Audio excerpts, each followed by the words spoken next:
আমি আজকে সকাল সকাল উঠে গেছি, উঠে গোসল করলাম।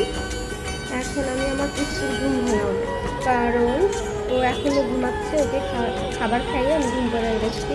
এখন ওকে উঠাবো, উঠানোর পরে খাবার খাওয়াবো, তারপরে ও আবার অফিসে যাবে। তো দেখো তারপরে আবার কি করাবো, ওকে গোসলও করাবো। तू जो कह दे अगर तो मैं जीना छोड़ दूं, बिन सोचे एक पल सांस लेना छोड़ दूं। ना रहूं ना जीऊं,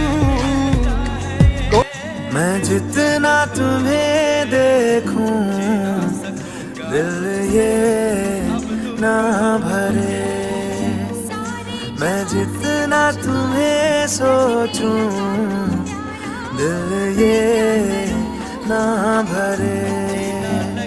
इन आँखों में